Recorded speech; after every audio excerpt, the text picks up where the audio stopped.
Hola, ¿qué tal audiencia? Mi nombre es Artemio Salazar y soy el conductor del tren. Un día más les doy la bienvenida a este su programa, El Maquinista Historias de Terror.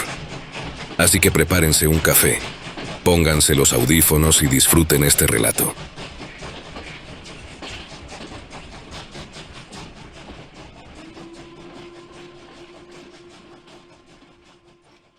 Cuando vives en una familia que toda su vida se ha dedicado a la veterinaria, te acostumbras a que la casa esté siempre llena de animales de todo tipo.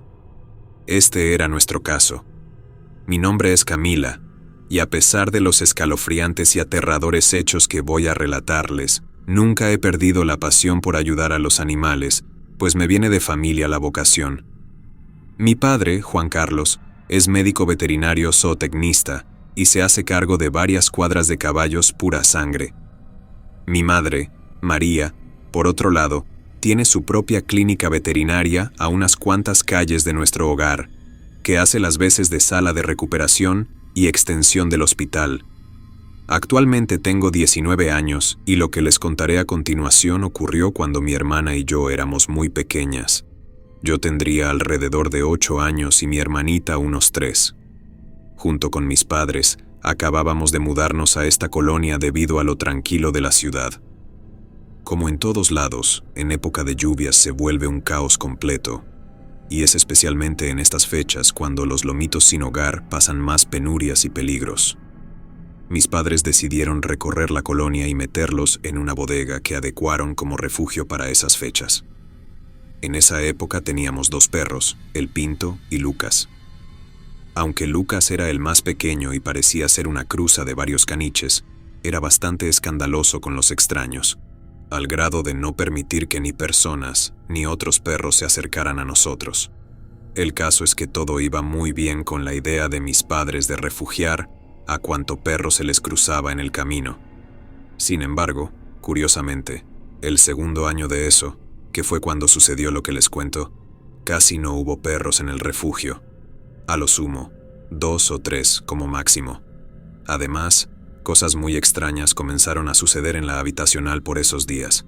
Por ejemplo, una señora que era clienta frecuente de mis padres criaba gallinas finas de exhibición con plumajes exóticos y las vendía como mascotas a gente adinerada que gustaba de este tipo de aves.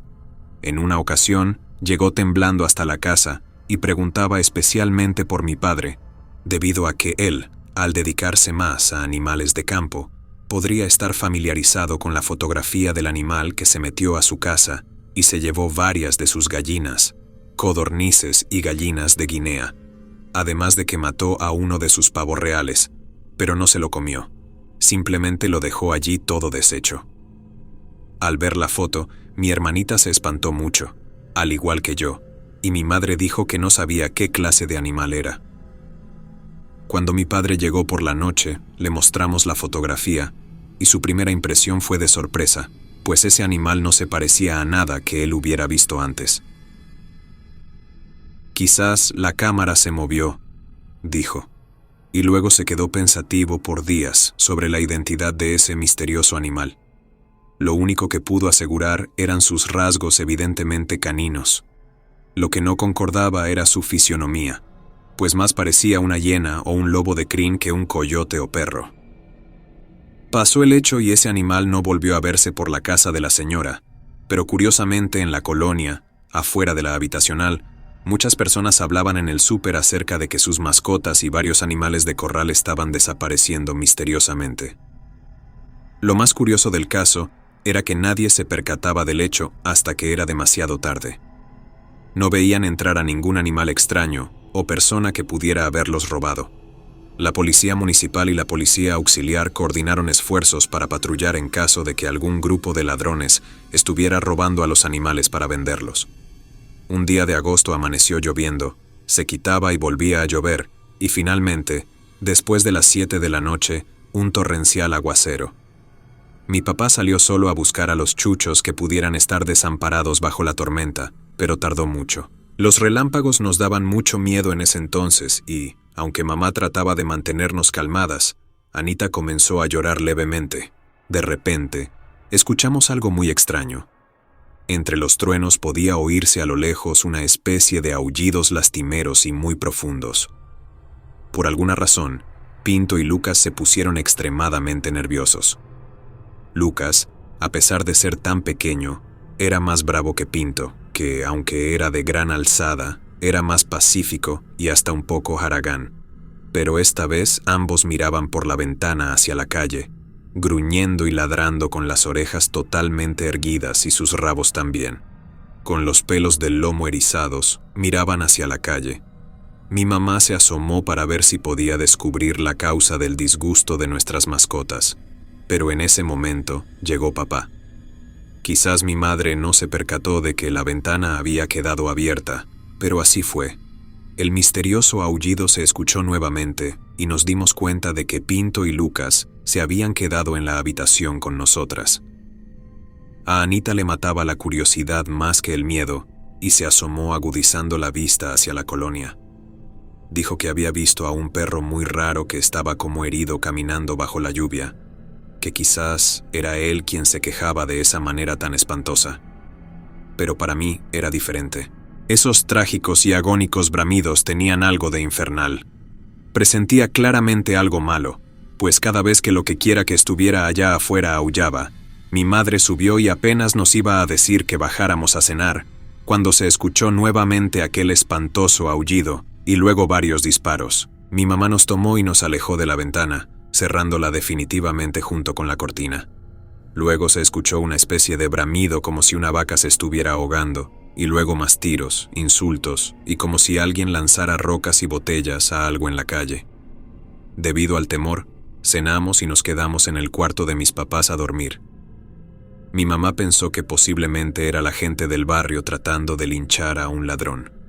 Al llegar, mi padre estaba agotado y medio frustrado, pues dijo que, a pesar de buscar gran parte de la tarde y la noche, no pudo encontrar ningún perro para llevar al refugio, por lo que mi padre decidió finalmente saciar su curiosidad y en nuestro paseo dominical se dirigió rumbo al municipio vecino, donde efectivamente había muchos perros en los baldíos, demasiados. Decidimos ir a un tianguis a comer y de vuelta a ver la manera de ayudar a esos peludos, por lo que compró un bulto de alimento y un garrafón de agua. Todos los perros se acercaron amigables y mansos a comer. Todo estaba tranquilo y normal, pero luego los perros se pusieron en guardia y agresivos, no hacia nosotros, sino a un extraño perro muy feo, que se veía que le habían herido o lastimado. Aún así, los perros le ladraban, pero ninguno se atrevía a acercarse a él. Mi padre, al observarlo, notó que evidentemente el siniestro animal estaba bastante herido. Al verlo, mi hermana y yo comenzamos a temblar de miedo. No me crean, pero ese perro tenía algo raro, maligno. No me dio confianza desde el primer momento en que lo vimos. A pesar de nuestras protestas, mis papás limpiaron al animal y lo envolvieron en una sábana para acomodarlo en la charola de la camioneta, a modo que fuera cómodo. Cuando lo cargaron para subirlo, este gimió de dolor, pero una vez que lo recostaron, lamió las manos de mis padres como agradeciéndoles su ayuda. Y lo que más me puso los pelos de punta fue que, en cuanto nos comenzamos a alejar de esos baldíos, todos los perros a los que alimentamos comenzaron a aullar. Debido a la gran cantidad de protestas por parte mía y los berrinches de Anita, mi padre decidió dejar al perro en el refugio. Estaría completamente solo, pues por alguna razón que mi padre desconocía en ese momento, los únicos 3 perros que habían quedado en el refugio comenzaron a correr y lloriquear. El caso fue que ni bien mi padre salió de las instalaciones, los perros le ganaron a la puerta y huyeron perdiéndose entre las calles velozmente. 2 noches después, la lluvia torrencial volvió y con ella los ataques del merodeador nocturno se hicieron presentes tanto en la colonia como en la habitacional. Esta vez le tocó a nuestro querido don Ramiro sufrir la pérdida de su gato. Ese señor adoraba a su gato, pues era quien lo acompañaba por las noches. Pero esta vez sí que pudo ver al perpetrador del ataque, además de que había quedado registrado en las cámaras de seguridad. Al ser parte de la investigación, no podían darle una copia inmediatamente. Debía esperar cierto tiempo hasta que la policía judicial terminara de asociar la grabación con los crímenes. por lo que don Ramiro solamente atinó a decirnos que era una clase de perro espantoso, con las patas delanteras muy largas, pelo largo enmarañado, de color gris cenizo y ojos de loco. Mi madre se llevó la mano a la barbilla, como tratando de relacionar la información que estaba recibiendo con algo que ya sabía o que conocía, pero que no recordaba al momento. Don Ramiro se retiró triste a su caseta, lo que nos daba pena, pues sabíamos lo mucho que amaba a su gato, y ver que un animal siniestro y malévolo se lo arrebató casi de las manos fue un golpe muy duro para el señor. A pesar de ello, siguió siendo muy gentil y amable. Una tarde, al volver de la guardería de Anita, una vecina nos hizo el favor de acompañarnos hasta casa, pues tanto mamá como papá llegarían muy tarde del trabajo esa noche. Íbamos caminando por el andador cuando Anita se detuvo de golpe. No decía nada, simplemente se quedó mirando fijamente al horizonte, y luego comenzó a hacerse pis y a temblar, mientras su cara se descomponía en pucheros típicos de los niños cuando ven algo que les asusta. La carita de mi hermana pequeña no la olvidaré nunca, pues en verdad era de puro terror. Luego, las tres escuchamos una espantosa voz de hombre que llamaba a mi hermanita por su nombre, diciéndole: «Anita, ya te encontré», mientras una carcajada diabólica se dejaba escuchar por todo el lugar. Mi vecina lloraba, al igual que nosotras. El susto no había sido para menos. Después vimos a nuestras espaldas a ese maldito perro espantoso que miraba a Anita con un rostro descompuesto. No era el de un perro, pues sus muecas eran demasiado expresivas, humanas, malvadas, y se estaba riendo con la mirada perdida, con ojos de loco, como dijo el señor Ramiro. Jalé de la mano a la vecina que cargaba a Ana, mientras inconscientemente corríamos hacia el único adulto que supuse nos podría ayudar. Y ese era don Ramiro. Llegamos gritando y llorando como locas, al grado de que el viejo guardia sacó su escopeta, preguntando qué nos había pasado. Tardamos mucho tiempo en reponernos del susto, hasta que finalmente el señor, amable como siempre, nos dio a beber un poco de café. Ya más relajadas, le comentamos que ese animal nos perseguía, por lo que el jefe de seguridad se comunicó de inmediato con sus compañeros, que peinaron cada rincón de la habitacional tratando de localizar a ese perro. Por más que barrieron la zona, nada hallaron. No quisimos movernos de la caseta hasta que mis padres llegaran por nosotros. Asimismo, mi vecina, que debía tener unos 15 años, no se fue hasta que nos entregó en brazos de mi madre.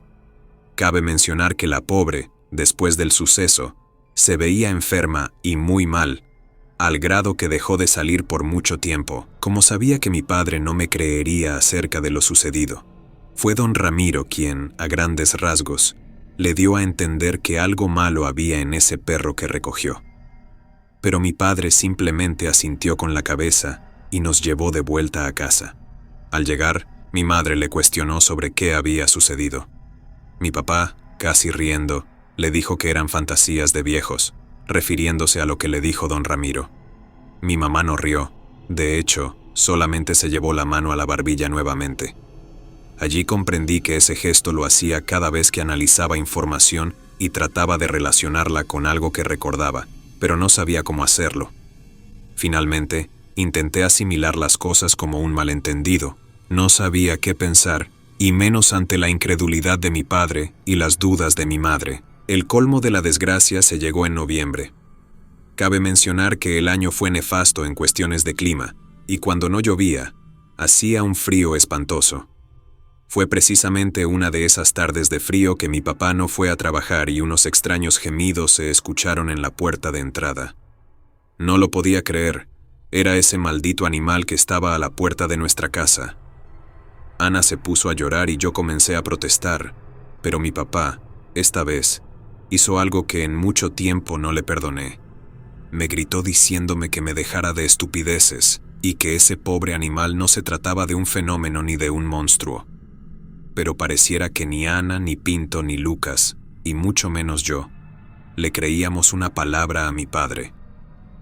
Mis perros se colocaron uno al lado de cada una, gruñendo y mostrando los colmillos, ante la arrogante y despreciativa mirada del otro perro que fingía esconderse detrás de mi padre. Mamá y él acordaron que adoptarían también al pobre animal, como le llamaban, pero no lo dejarían dentro sino en el patio. No dije nada y me fui directamente a mi cuarto. Anita, desde ese día, no quiso dormir en su cuarto sola, por lo que le dije que no importaba y que podía dormir conmigo. Esa misma noche, las cosas extrañas comenzaron a ponerse mucho peores. Para empezar, un juego de llaves del portón de la calle y la reja de la unidad se le perdió a papá, y furioso, tuvo que sacar un nuevo juego. Nunca le dije a mamá, pero al irnos a dormir, atranqué con todo lo que pude la puerta, pues, desde el primer momento en que nos fuimos a acostar, ruidos extraños se escuchaban en el cuarto de Anita, pasos pesados, jadeos, suspiros y risas por lo bajo, mientras Pinto y Lucas no dormían, simplemente se quedaban mirando a la puerta. A la mañana siguiente, encontramos huellas enormes de perro marcadas con lodo en el piso de la recámara de mi hermana, además de algunos mechones de pelo gris cenizo. Pero mi padre se empeñaba en su idea, y más nos regañaba por creer tonterías de campesinos, aunque mi madre comenzó a ceder y ponernos más atención en respuesta a que miraba a Lucas y Pinto extremadamente estresados y de mal humor todo el día. La segunda noche no se escucharon ruidos dentro, sino fuera de la casa. No sé cuántas calles de distancia serían, pero no se escuchaba muy lejos. Una incontable cantidad de peleas de perros y gatos bastante intensas, y luego silencio total, para después escuchar cerrarse el portón como si alguien acabase de llegar de la calle. Luego oímos jadeos como de algo que respiraba con mucha dificultad para luego escuchar como cuando los cerdos mastican. Evidentemente, ese perro estaba comiendo algo que se trajo de la calle, porque ¿quién sino él pudo haber entrado de la calle a esa hora de la madrugada y no entrar a la sala principal de la casa? Mi papá cesó de buscar las otras llaves. No entendíamos para qué las quería si tenía unas nuevas. Luego lo supimos, pues su terquedad se derivaba a su pensamiento científico más que a sus sentimientos. Y en una noche, finalmente se desató el horror en mi hogar. Llovía demasiado y el frío era insoportable, incluso adentro de la casa. Al grado que, antes de darnos cuenta, mi padre ya tenía a ese maldito animal dentro de la casa. Este inmediatamente nos miró con unos ojos lascivos, hambrientos y con una malicia que solamente puede expresar la mirada humana. Sin decir nada, mi mamá encerró a nuestros perros en mi cuarto y nos dispusimos a cenar. De inicio, el perro permaneció echado dándonos la espalda como si ni siquiera le importáramos. Al terminar de cenar, Anita y yo subimos al baño y corrimos a encerrarnos en mi cuarto, donde los perros nuevamente se colocaron en guardia como gárgolas sin mover ni un pelo, mientras mi madre subió a su cuarto un momento después y azotó la puerta. Esa noche se la pasaron discutiendo hasta entrada la madrugada respecto a deshacerse de ese perro. Pero esa noche todo sería diferente. A las 3 de la mañana, me despertaron pesados pasos subiendo la escalera. Cuando me di cuenta, Pinto estaba a un lado de Ana que lo abrazaba fuertemente, mientras que Lucas estaba en mis pies gruñendo hacia la puerta, quizás por el enojo o por la mala pasada de mi padre. Olvidamos atrancar la puerta. Me paralicé de miedo cuando escuché claramente la voz áspera y gruesa de un hombre murmurar del otro lado de la puerta mi nombre. Camila, abre la puerta. Es inútil que se escondan. Tarde o temprano tenía que pasar. Luego se giró la perilla y allí estaba ese maldito animal de pie como una persona sosteniendo en su mano una pieza de pan, comiendo como una persona. Lucas comenzó a ladrar de una manera agresiva mientras Pinto se colocaba delante de Anita, ambos gruñendo en modo defensivo pero listos para atacar. Cuando esa cosa estiró su mano para tocarme, Lucas lo mordió fuertemente. La bestia rugió y dijo furioso: «Maldito animal estúpido, ¿crees que ese ridículo perro puede salvarte, mocosa?», dijo la alimaña del infierno dando un potente manotazo que mandó al pobre Lucas al otro lado del cuarto. Ya a punto de agarrarme, Lucas se le lanzó al rostro mordiéndolo profundamente.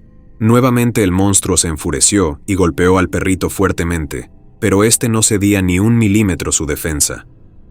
Supongo que la bestia se cansó de jugar y adoptó una especie de forma cuadrúpeda, tal como lo describieron los testigos y la foto, como una hiena, con las patas delanteras más largas que las traseras. Mi hermanita y yo estábamos en shock. Ninguna podía emitir ni un suspiro debido al miedo. Aunque llorábamos profusamente, no salía ni una palabra de nuestra boca. Lucas atacó a la bestia, quien esta vez no le dio ni la más mínima oportunidad. Se trenzaron, y si bien es cierto que Luquitas le dio batalla, la enorme bestia lo tomó entre sus fauces y lo quebró, arrojándolo lejos agonizante y sangrando. Finalmente, los gritos salieron de nuestras gargantas y Pinto se trenzó con la criatura, demostrando que, a pesar de su naturaleza pacífica, pudo defendernos hasta que mi padre entró. Papá trataba de separarlos, pero era inútil. Afortunadamente, Pinto tenía preso del pescuezo al monstruo. Mamá entró y jaló a Pinto abrazándolo para que mi padre sometiera al monstruo, quien le dijo: «Lastimarás a quien prometiste cuidar y proteger, Juan Carlos. Eso es ser hipócrita. ¿No dices que los nahuales no existen?», dijo la criatura, mientras mi padre, ahora en shock, bajaba las manos, quedando a merced de ese ser infernal. La bestia se puso de pie nuevamente e iba a atacar a mi papá cuando se escucharon 6 tiros y la bestia cayó al piso. Afortunadamente, la cosa olvidó cerrar las puertas, alertando a don Ramiro, que al oír el alboroto pensando que sería un asalto, nunca se imaginó que finalmente podía acabar con el famoso merodeador nocturno. Desafortunadamente, Lucas no pudo soportar la gravedad de sus heridas y murió en la mesa de la clínica. De todas maneras, mi madre dijo que esa maldita cosa le había quebrado las costillas y la espina. Nada se podía hacer por él. Pinto presentaba heridas menores, pero finalmente se recuperó. Tardó mucho tiempo para que mi padre asimilara todo cuanto había presenciado, pero finalmente aceptó la existencia de los nahuales. Don Ramiro llamó a algunos policías que sabían acerca de este tipo de casos y se hicieron cargo de los restos de esa cosa. Con el paso del tiempo, la situación en casa mejoró y decidimos nunca dar un paso o tomar una decisión familiar sin el punto de vista de los demás. Y a pesar de esta aterradora experiencia y del miedo que hasta la fecha nos causa recordarlo, seguimos apasionadamente con nuestras carreras atendiendo a los animales en situación de calle y rescatamos algunos otros junto con una asociación. Pero nunca vamos a olvidar que por causa de una buena obra, conocimos el terror de estar frente a un ser sobrenatural y que casi nos cuesta la vida. Muchas gracias por leernos.